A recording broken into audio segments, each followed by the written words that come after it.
रमेश पाबळे. इच्छुक उमेदवारासाठी गावातून ही सगळी रॅली काढली जात आहे. हो. अच्छा, याविषयी थोडीशी माहिती द्या. कुशल नाना सातवकर तर एक तरुण तडफदार नेतृत्व आहे जे पंचायत समितीसाठी म्हणजे कृष्णनवाडी बोललाई गणामध्ये इच्छुक आहे. हे कुशल नानांच्या बाबतीत बोलायचं तर कर्तृत्व, नेतृत्व आणि वक्तृत्वावरती अधिराज्य असणारं हे नेतृत्व आहे ज्यांच्याकडे भविष्यामधील एक सुंदर नेतृत्व म्हणून आज आमचा संपूर्ण गाव ग्रामस्थ पाहत आहेत. त्यांच्यासाठी तरुण सहकारी खूप मोठ्या संख्येने या ठिकाणी उपस्थित आहेत. आज त्यांचा आमच्या सांगली सांडस गावामध्ये गावभेट दौरा आहे. ते आपल्या प्रचाराचा या ठिकाणी शुभारंभच थोडक्यात करतायत. तर त्यासाठी आज या ठिकाणी जे एक तयारी आमच्या सांगली सांडस गावातील कलीवरती गेलेलं आहे. आणि नानांच्या बाबतीत जर बोलायचं झालं तर एक तरुण उमेदवार आहे की ज्यांच्या विचारांनी भारावलेले हे सगळं तरुण या ठिकाणी असल्याचं स्वागत या ठिकाणी उपस्थित आहेत. आणि त्यांच्याकडून भविष्यामध्ये खूप मोठी अपेक्षा आमच्या सर्वच गावकऱ्यांना, ग्रामस्थांना. कुशल नाना यांच्याकडून काही तुम्ही मतदारांना काही सांगू इच्छिता? निश्चितच मी मतदारांना सांगू इच्छितो की आपले बहुमूल्य मत आहे, जे निश्चितच जो अधिकार आपल्याला संविधानाने दिलेला आहे तो कुठेही वाया न जाता एका तरुण सहकार्याला निश्चितच आपण संधी द्यावी आपल्या मताच्या माध्यमातून, असं मी माझ्या संपूर्ण ग्रामस्थांना सांगलीच्या सर्व ग्रामपंचायत असेल, सर्व ग्रामस्थ, माता, बंधू, भगिनी, सर्व तरुण सहकारी सर्वांनाच विनंती करतो. धन्यवाद सर.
पद्मनाभं सुरेशं विश्वाधारं गगनसदृशं मेघवर्णं शुभांगं लक्ष्मीकान्तं कमलनयनं योगिविरधारं वन्दे विष्णुं सर्वलोकैकनाथं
गाव भेट दौऱ्याच्या निमित्तानं त्या प्रचाराची सुरुवात करत असताना पहिल्यांदाच सांगवी गावाची निवड केली आणि सांगवी गावामध्ये येत असताना खरं तर सांगायचं झालं तर मला सुद्धा अपेक्षित नव्हतं की अशा पद्धतीने माझं स्वागत केलं जाईल. जे तुम्ही सर्वांनी मिळून माझं इथं आज स्वागत केलं त्याबद्दल मी मनापासून आपल्या सर्वांचे आभार मानतो.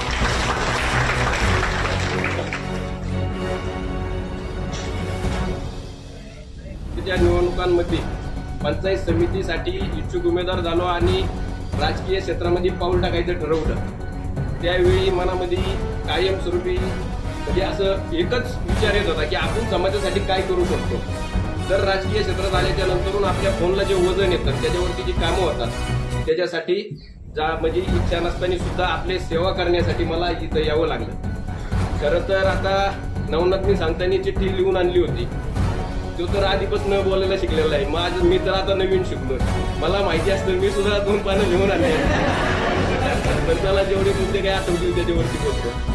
या गावातील बरीचशी पोरं ज्यावेळी काम करीत होते त्यावेळी गाव भेट दौऱ्यासाठी समोरचे मी तर सुरुवातीला असं ठरवलं होतं की आपला प्रचार करत असताना किंवा आपले जे काही मुद्दे असतील किंवा आपलं जे काही विजन आहे ते लोकांपर्यंत मांडायचं. कुणावरती टीका टिप्पणी काही करायची नाही, कुणावरती कशा पद्धतीचे खालच्या पातळीवरती जाऊन आरोप करायचे नाही, अशा विचारांनी पुढे निघालो होतो. लोक कोण असेल कोण नसेल याचा विचार केला नव्हता.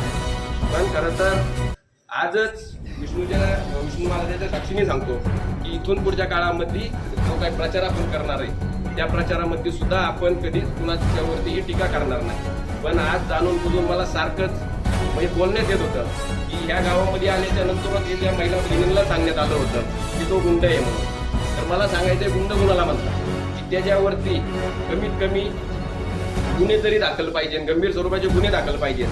तर तुमच्या गावातल्यांना मी सांगतो की ते परत जर आले त्यांनी जर सांगितलं कुशाला गुंड आहे तर त्यांना फक्त एकच सांगा की आम्हाला फक्त त्याच्यावरती किती गुन्हे दाखल आहे तेवढे दाखवा. आणि त्यांना एकही गुन्हा दाखल झालेला नाही. आता केसनरमध्ये इथं आल्याच्या नंतर मला पोरं सांगत होती मी प्रत्येक गावामध्ये ज्यावेळी आपलं वातावरण हे निर्मित होत होतं त्यावेळी ती इकडे येऊन आपलं वातावरण कसं डॅमेज होईल आपल्याला कसं डॅमेज करता येईल याच्यासाठी वारंवार आपल्या पोरांना कशी जाऊन सांगत होते की तुम्ही इकडनं किती जरी कुशानाला उठून घेतलं तर आमच्या गावातनं 20% वरती त्याला मतदान मिळणार नाहीये, तुम्ही उगाच त्याच्या मागे पळू नका. पण आता बाप्पू माझ्यापेक्षा राजकारणामध्ये आधीपासून त्यांना सगळा अनुभव आहे. बाप्पूनी तर तुम्हाला सांगितलं केसनरमधनं 75-80% मतदान कुशाल घेणार आहे. पण माझ्या अभ्यासानुसार जरी किती काही झालं किती त्यांनी किती प्रयत्न केला तरी सुद्धा 60%च्या आत तर मी केसनरमधनं बाहेरच पडत नाही. त्यांना कशी गणित लावायची तशी लावू द्या, फक्त तुम्ही गडबडून इकडचा आपला जो काय फ्लो चाललेला आहे तो कमी होऊन देऊ नका. कारण की त्यांच्याकडे उमेदवार जास्त आहे, त्यांच्याकडे नेते जास्त आहेत. त्यांच्याकडे जे नेते आज पळतात त्यांच्याकडे जे उमेदवार आज पळतात त्यांना खोटी आश्वासनं दिलेली आहे. एका वार्डातनं 3-3, 4-4 जणांना सांगितलेलं आहे तू काम तुला सरपंच करतो, तू काम तुला मुख्य अध्यक्ष करतो. प्रत्येकाला हे सांगून त्यांनी त्यांच्याकडे कसं हे करता येईल. आज त्यांना केसनरमध्ये काम करत असताना जर सगळी मान्यवर मंडळी आहे त्यांना सगळ्यांना माहिती आहे केसनरमधले 5 वार्ड आहेत. 5 वार्डामध्ये प्रत्येक ठिकाणी ज्यावेळी त्यांना बिनविरोध सत्ता मिळाली तिथून पुढे त्यांनी ह्या 5 वर्षामध्ये प्रत्येक वार्डामध्ये 200-300 मतदार बोगस लावायचा आता त्यांची मोहीम चालू आहे. की तो मतदार हा केसनरमध्ये राहिलाच नाही. तो मतदार कुठेतरी बाजूला कुठेतरी कोल्हापूरला कुठेतरी बाहेर. या वेळी काय होतं की बाबा आपल्या भागात तरुण हा ते मतदार यादी बघितली की त्याला ती नावं कळत नाही, त्याला काम करायची इच्छा असली तरी तो उभा राहत नाही. अशी त्यांनी नावं 200-300 नावं 400 नावं प्रत्येक वार्डामध्ये लावलेली आहे. आणि त्याच्या जीवावरती ती आता उड्या मारतात किंवा त्यांना वाटतं की आम्ही म्हणजे लय आता तुझं नाही. तसं काही नाहीये. आपल्या पोरांनी सुद्धा आपल्या सगळ्या सहकार्यांनी त्या एका मतावरती जाऊन काम केलेलं आहे. त्यांचा आखाडा आता आपल्याकडे त्यांनी किती बोल घ्या 60%च्या ती आपल्याला आणू शकत नाही. मी तुम्हाला इथं विष्णू महाराजांच्या साक्षीने ग्वाही देतो. जर 60%च्या आज जर आलो तर मी असं समजा की माझा पराभव झाला. पण इकडनं पुढे येत असताना तुम्ही मला फक्त कमी पडून देऊ नका. कारण की ही लढाई जरी समजा आपल्या गावात तुम्हाला आश्वासनं दिली असतील तुला सरपंच करतो तुला हे करतो किंवा त्यांच्याकडे आता कोणच लोक नाही किंवा काय नाही, पण तुमच्या साक्षीनं इथं मी परत याच्यावरती बोलणार नाही, याच्यावरती टीका करणार नाही. भरपूर योजना आहेत, योजनांवरती बोलायचे. आपल्याला महिलांना काय योजना देता येतील, आपल्याला म्हणजे बरेच